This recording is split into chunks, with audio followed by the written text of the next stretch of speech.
और चलिए शुरुआत करेंगे एक बड़ी खबर के साथ। अरशद मदनी ने कहा है कि अपने बयान पर मैं माफी मांगता हूं, मेरे बयान से दुनिया तबाह हो गई, मैंने बहुत खराब बयान दिया।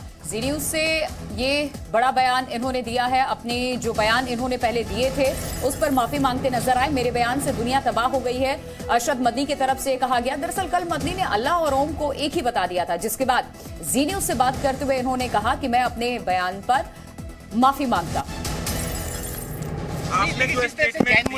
मैंने बड़ा बुरा दिया इस स्टेटमेंट और दुनिया को तबाह कर दिया। आप उसी को मैंने बड़ा बुरा दिया इस स्टेटमेंट और दुनिया को तबाह कर दिया। आप उसी को मैंने बड़ा बुरा दिया इस स्टेटमेंट और दुनिया को तबाह कर दिया। आप उसी को मैंने बड़ा बुरा दिया इस स्टेटमेंट और दुनिया को तबाह कर दिया। आप उसी को जमीयत अधिवेशन के आखिरी दिन पूर्व अध्यक्ष अशरफ मदनी के बयान पर घमासान जारी है। अल्लाह और ओम वाले बयान पर आज फिर जब अशरफ मदनी से सवाल किया गया तो वो भड़क गए। उन्होंने कहा कि मैं बहुत खराब बयान दे रहा हूं और मेरे बयान से दुनिया तबाह हो गई है। इस पूरे मामले पर जी न्यूज से जमीयत उलेमा के अध्यक्ष महमूद मदनी ने खास बातचीत की। उन्होंने अशरफ के बयान पर माफी मांगी और कहा कि हम संवाद के लिए 100 बार माफी मांगते हैं। साथ ही उन्होंने अपनी बात को दायरे में रहकर ही करने की वकालत की। देखिए, जो हुआ वो अच्छा नहीं हुआ। हम उसको दुर्भाग्यपूर्ण और तकलीफदेह समझते हैं, अफसोसनाक है। हमें इस पर दुख है। हमारा ये विश्वास है, अटूट विश्वास है कि हमारी किसी बात से या किसी और की किसी बात से किसी को कोई ठेस नहीं पहुंचनी चाहिए। अगर ठेस पहुंची है तो 100 मरतबा हमें माफ़ी मांगनी चाहिए। हम माफ़ी मांगने के लिए हमेशा तैयार हैं। और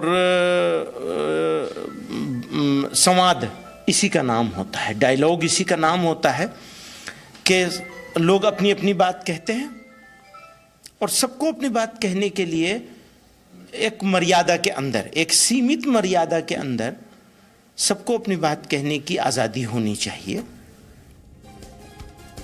हिंदू राष्ट्र का संकल्प लेकर चलने वाले बाबा बागेश्वर ने फिर एक बार भारत को हिंदू राष्ट्र बनाने का अपना संकल्प दोहरा दिया है। अपने इस अभियान को और मजबूती देने के लिए धीरेन्द्र शास्त्री आज से बागेश्वर धाम में 7 दिन का धार्मिक आयोजन करवा रहे हैं।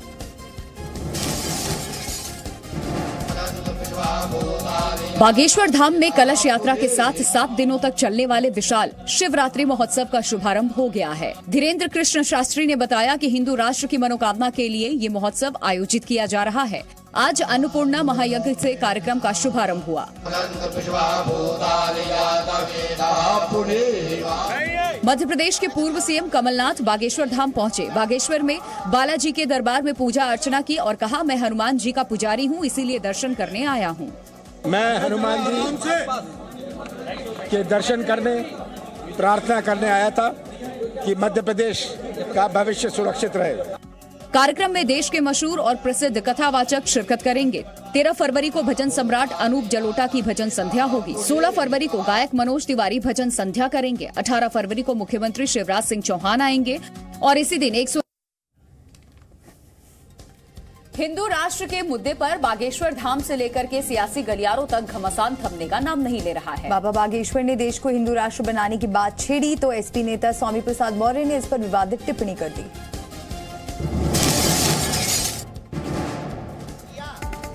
हिंदू राष्ट्र पर राजनीति के मैदान में लगातार बयानों की बौछार हो रही है।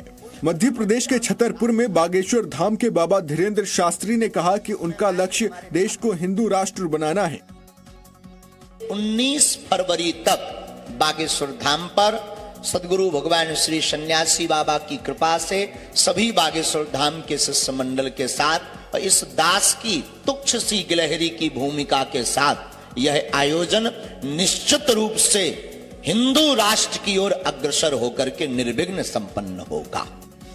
धीरेन्द्र शास्त्री के बयान पर समाजवादी पार्टी के नेता स्वामी प्रसाद मौर्य ने विरोध जताते हुए विवादित टिप्पणी की है। हम केवल इतने कहते हैं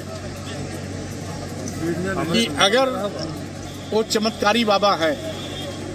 तो वहीं बैठे बैठे चीन को भस्म करने रोज बॉर्डर सलाह करके परेशान करता रहता भारत को। करवा दो। संसद में विपक्ष के हंगामे के बीच राज्यसभा की कार्रवाई को 13 मार्च तक स्थगित कर दिया गया है। तो राज्यसभा में हंगामे के दौरान कई सांसद वेल में पहुंच गए, जिसके बाद सभापति ने सांसदों को चेतावनी भी दी। राज्यसभा में आज के दिन की कार्यवाही की शुरुआत हंगामेदार हुई।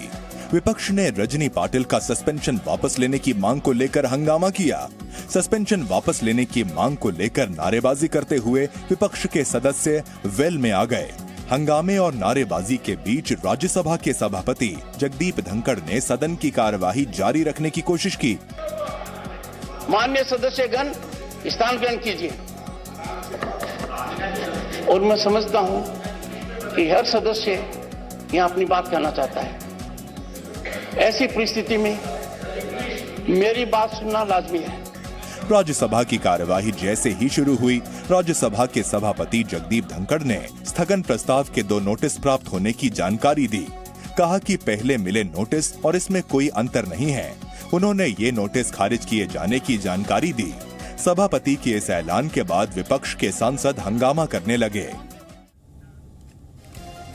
असंसदीय टिप्पणी करने पर राहुल गांधी को नोटिस जारी किया गया है। लोकसभा सचिवालय ने राहुल से 15 फरवरी तक जवाब मांगा है। लोकसभा में 7 फरवरी को राहुल गांधी ने पीएम मोदी को लेकर जमकर हमला बोला था, जिसके बाद बीजेपी सांसद निशिकांत दुबे ने उनके खिलाफ विशेषाधिकार हनन का नोटिस जारी किया था। कांग्रेस सांसद राहुल गांधी के खिलाफ एक और बड़ी मुश्किल खड़ी हो गई है। लोकसभा सचिवालय ने प्रधानमंत्री नरेंद्र मोदी पर की गई टिप्पणी को लेकर राहुल गांधी को नोटिस भेजा है।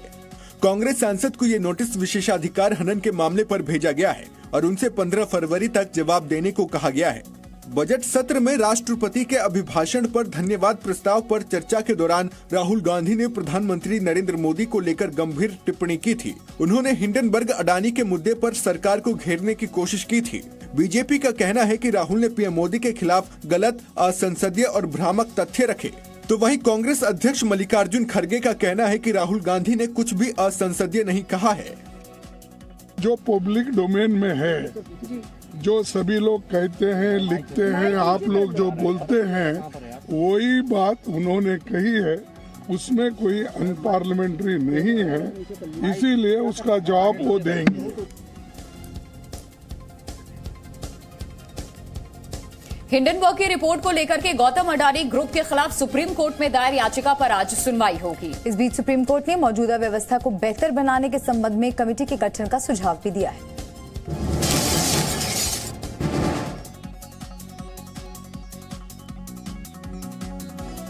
गौतम अडानी ग्रुप को लेकर हिंडनबर्ग की रिपोर्ट का मुद्दा फिलहाल देश की सबसे बड़ी अदालत में पहुंच गया है।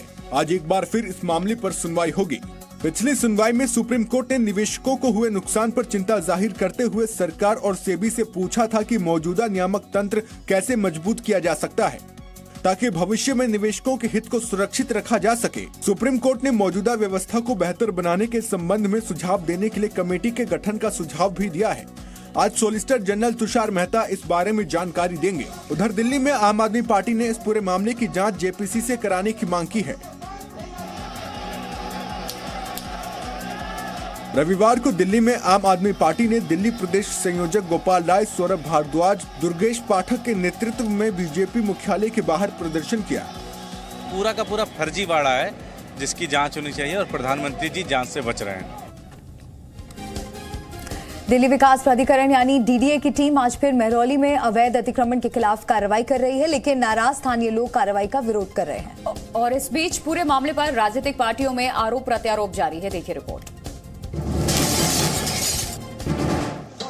राजधानी दिल्ली के महरौली इलाके में चौथे दिन भी डीडीए की कार्रवाई जारी है। डीडीए के क्रेन मौके पर पहुंच चुके हैं और अवैध अतिक्रमण पर विध्वंस अभियान जारी है, लेकिन चौथे दिन भी स्थानीय लोग कार्रवाई का विरोध करते दिखे और उन्होंने डीडीए के खिलाफ जमकर नारेबाजी की। दिल्ली विकास प्राधिकरण यानी डीडीए डेमोलिशन ड्राइव के तहत कार्रवाई कर रहा है, जिसको लेकर स्थानीय निवासियों में नाराजगी देखी जा रही है। ये जो किया जा रहा है बहुत गलत किया जा रहा है और ना इसका कोई नोटिस मिला ना कुछ, जबकि ये कस्टोडियन लैंड है। अगर कोई अथॉरिटी किसी चीज को सन 1963 से 1959 से अलॉट करती है तो क्या उसका कोई वजूद नहीं है?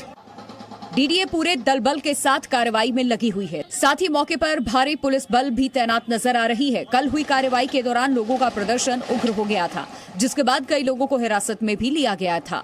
इस कार्रवाई को लेकर सियासत भी जोर पकड़ चुकी है। आम आदमी पार्टी लगातार आरोप लगा रही है कि आखिर टैक्स और रजिस्ट्री के बाद लोगों ने कैसे अवैध निर्माण कर लिया। तुर्की से भूकंप के बाद बर्बादी की एक के बाद एक नई तस्वीरें सामने आ रही हैं। मौत का आंकड़ा बढ़ता जा रहा है। मलबे में जिंदगी की तलाश जारी है। दर्द, आंसू और मातम, तुर्की के कई शहरों की यही कहानी है। हजारों लोग मौत के गाल में समा चुके हैं। भूकंप के 8 दिनों बाद भी मलबे में जिंदगी तलाशी जा रही है। चारों ओर चीख पुकार मची हुई है। जिंदा बचे लोग अपने लापता चहेतों की सलामती की दुआएं कर रहे हैं। सभी को एक ही उम्मीद कि शायद उनका कोई अपना इतने दिन बाद भी जिंदा हो। कोई अपने भाई की तलाश में है तो कोई बहन के। तुर्की की यही स्थिति अलग अलग जगह की है। नूरदा भी उनमें से एक है। लोगों का दर्द एक है, क्योंकि लोग अपनों को खो रहे हैं और अपनों को खोने का गम से बड़ा कोई दूसरा दुख नहीं होता है। लोगों को बचाने के लिए रेस्क्यू ऑपरेशन लगातार जारी है। भारत के अलावा कई देशों की टीम तुर्की में लोगों की मदद में जुटी हुई है। भारत का मिशन ऑपरेशन दोस्त भी जारी है। तुर्की में भूकंप ने कैसी तबाही मचाई, सामने आ रही सीसीटीवी तस्वीरें इसकी गवाही दे रही हैं। तेज झटकों से बड़ी बड़ी इमारतें गिर रही हैं। हम आपको तुर्की के गाजियान्टेप पर हमारे संवाददाता विशाल पांडे की एक्सक्लूसिव रिपोर्ट दिखाते हैं। यहाँ पर एनडीआरएफ की टीम में मौजूद रोमियो और जूलियट ने 6 साल की एक बच्ची की जिंदगी बचाई है।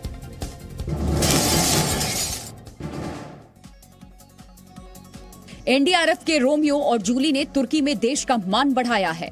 इन दोनों ने मिलकर तुर्की में 6 साल की बच्ची की जान बचाई। जिस बच्ची की जान इन दोनों ने बचाई है वो 80 घंटे से मलबे में दबी थी। मशीन के तहत पहले जूली मलबे के अंदर गई। उसने बच्ची को जिंदा देखा तो भौंकने लगी। इससे पहचान हुई कि बच्ची जिंदा है।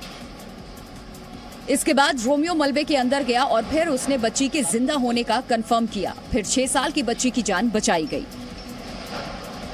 यहाँ पर 6 साल की एक बेरन की जान बचाई गई है। 6 साल की बच्ची की जान बचाने के लिए जूली की मदद ली गई थी और जूली भी 6 साल की है। 6 साल की बच्ची बेरेन इसी बिल्डिंग में फंसी हुई थी। भूकंप के बाद इसकी हालत काफी खराब हो गई। यहाँ पर कोई जिंदा बचा होगा ये सोचना तक मुश्किल है, लेकिन एनडीआरएफ के रोमियो और जूली ने इसे कर दिखाया। तो तुर्की में भूकंप के बाद रेस्क्यू ऑपरेशन जारी है। अब भी कई इलाकों में लोग मदद के लिए इंतजार कर रहे हैं। इस बीच तुर्की के पलाटा गांव का मंजर बेहद दर्दनाक है। भूकंप पे तबाही के बाद गांव के लोगों की मदद की आस है। तुर्की में हुई तबाही के मंजर ने सभी को झकझोर कर रख दिया है। तुर्की का पलाटा गांव, जहां भूकंप ने कई घरों को उजाड़ दिया है। हर तरफ बस तबाही का मंजर देखने को मिल रहा है। गांव में सड़क किनारे बने घर अब सिर्फ मलबे का ढेर हैं। गांव की ज्यादातर इमारतें जमींदोज हो चुकी हैं और बचे हुए घरों में भी तबाही के निशान देखने को मिल रहे हैं। कई लोग बेघर हो चुके हैं। उनका आशियाना अब सिर्फ मलबे का ढेर मात्र है। लोग सड़कों पर जिंदगी गुजर बसर करने को मजबूर हो गए हैं। पोलाट गांव की ओर अभी तक किसी का भी ध्यान नहीं गया है। एक छोटा सा गांव होने की वजह से यहाँ पर राहत की चीजें बहुत कम मात्रा में मिल पा रही हैं। मुश्किल इतनी बड़ी है कि उनके लिए उतनी राहत काफी नहीं है। लोग एक ही टेंट में पूरे परिवार के साथ रहने को मजबूर हैं। जिन्हें टेंट नसीब नहीं हुआ वो प्रचंड ठंड के बीच कार में गुजर बसर कर रहे हैं। भूकंप की वजह से यहाँ के लोगों के मवेशियों की भी मौत हो गई है। मलबे में मवेशियों के शव दबे पड़े हैं, जिन्हें निकालना भी मुश्किल हो चुका है। भारत की सबसे बड़ी एरोस्पेस और रक्षा प्रदर्शनी एरो इंडिया 2023 की शुरुआत हो चुकी है। एरो इंडिया शो का ये 14वां संस्करण है, जिसमें इस बार 80 से ज्यादा देश हिस्सा ले रहे हैं। करीब 30 देश के मंत्री, तमाम कंपनियों के 65 सीईओ शामिल होंगे। बेंगलुरु में एरो इंडिया शो 2023 का आगाज हो चुका है। प्रधानमंत्री नरेंद्र मोदी ने एयर इंडिया शो के 14वें संस्करण का उद्घाटन किया। इस मौके पर आसमान में भारत की सैन्य शक्ति का प्रदर्शन किया गया। आत्मनिर्भर अभियान के तहत भारत में ही निर्मित प्रचंड मार्क 3 हेलीकॉप्टर्स के साथ राफेल, तेजस और सुखोई ने भी उड़ान भरी। एरो इंडिया का ये आयोजन भारत के बढ़ते हुए सामर्थ्य का उदाहरण है। इसमें दुनिया के करीब 100 देशों की मौजूदगी होना दिखाता है कि भारत पर पूरे विश्व का विश्वास कितना बढ़ गया है। एरो इंडिया शो 2023 देश ही नहीं बल्कि एशिया का सबसे बड़ा एयर शो है। इस एयर शो में दुनिया भर की रक्षा कंपनियों के उपकरणों का प्रदर्शन किया जाएगा। बेंगलुरु के यलहंका वायुसेना स्टेशन पर हो रहे एयर शो में मेक इन इंडिया की ताकत देखने को मिलेगी।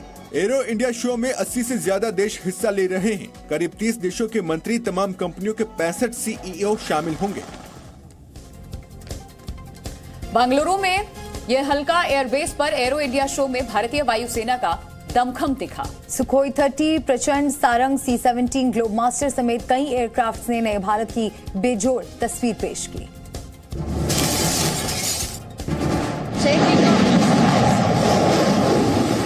जब सुखोई 30 ने भरी उड़ान, आसमान में गूंजा प्रचंड का वार।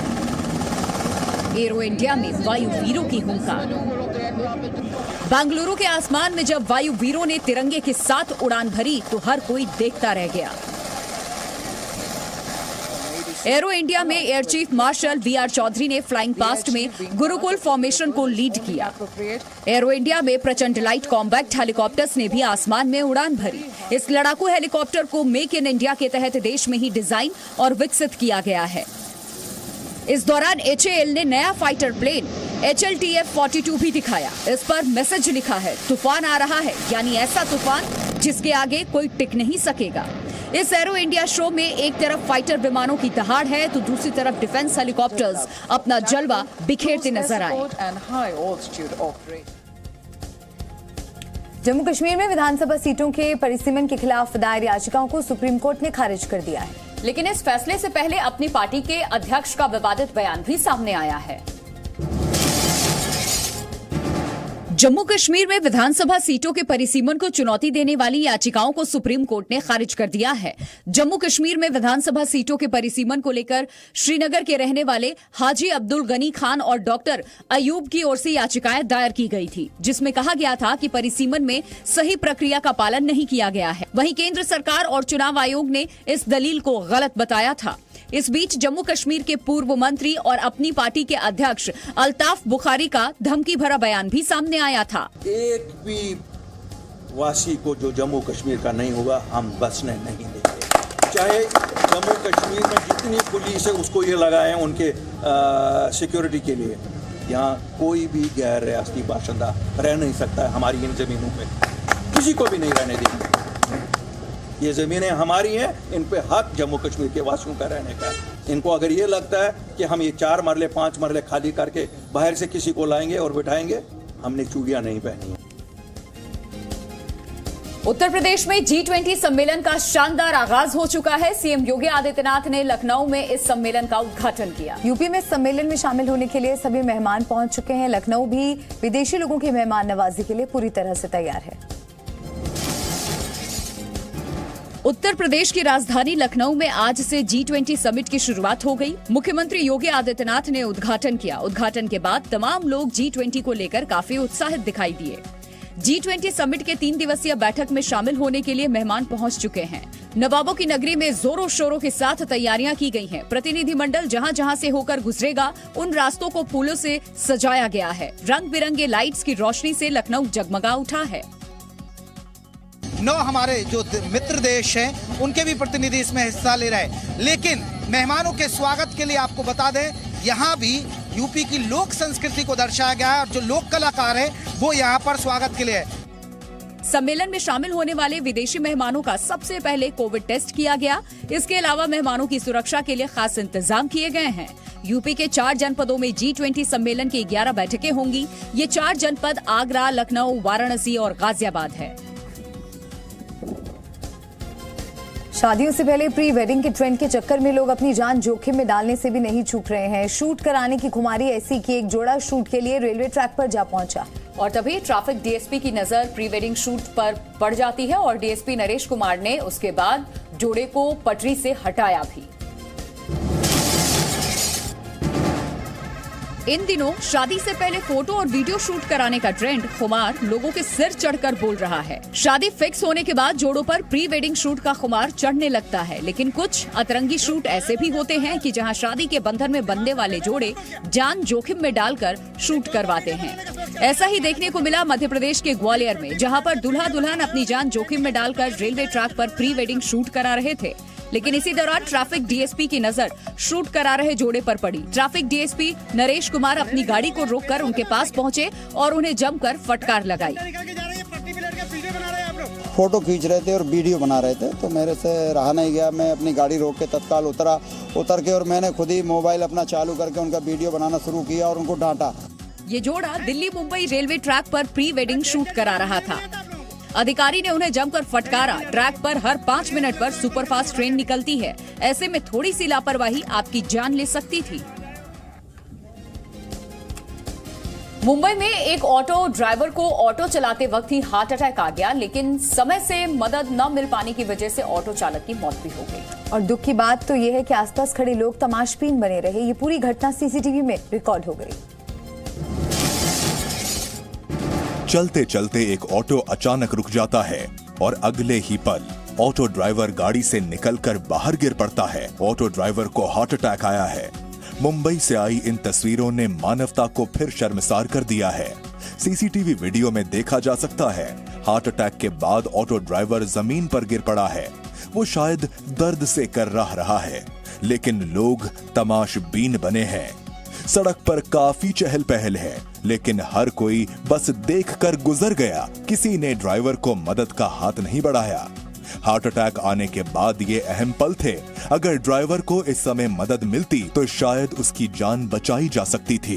तभी पीछे से आ रहा एक दूसरा ऑटो चालक ये देखता है और दौड़कर मदद के लिए आता है। वो पीड़ित ऑटो ड्राइवर को सीपीआर देने की कोशिश करता है, लेकिन तब तक बहुत देर हो चुकी थी। समय पर सीपीआर ना मिल पाने की वजह से ऑटो ड्राइवर की मौत हो गई। उत्तराखंड के चमोली में कुदरत का खौफनाक मंजर देखने को मिला, जहां अचानक ग्लेशियर टूटने की घटना से लोगों में दहशत है। इलाके में ग्लेशियर टूटने की ये दूसरी घटना भी थी। गनीमत ये रही कि इस दौरान किसी भी तरह के जान माल का नुकसान नहीं हुआ। उत्तराखंड के चमोली में खराब मौसम के बीच जोशीमठ बद्रीनाथ हाईवे पर लामबगड़ के पास ग्लेशियर टूटकर बहने लगा। जब यहाँ बहने वाले नाले में ग्लेशियर बहकर आया तो लोग दहशत में आ गए, जिसका वीडियो भी सामने आया है। ग्लेशियर टूटने की 12 दिन में ये दूसरी घटना है। ग्लेशियर टूटा जरूर है, लेकिन किसी भी तरह का कोई नुकसान नहीं हुआ है। क्षेत्र में लगातार 2 दिन से बर्फबारी हो रही है। इसके चलते यहाँ भारी मात्रा में बर्फ बहकर आई है। हालांकि इससे बद्रीनाथ हाईवे को किसी तरह का नुकसान नहीं पहुंचा है। कई लोग इसे सामान्य घटना बता रहे हैं, क्योंकि बर्फबारी के बीच अक्सर ऐसी घटनाएं देखने को मिल जाती हैं। इससे पहले भी बर्फबारी के बाद मलारी के पास कुंती नाले में इसी तरह की बर्फ बहने की घटना सामने आई थी। और चमोली में बद्रीनाथ, माना पास और नीति वैली, नीति पास में अक्सर ठंड में ग्लेशियर टूटने और बर्फ बहने की घटनाएं सामने आती रहती हैं, लेकिन इससे कोई नुकसान नहीं होता है।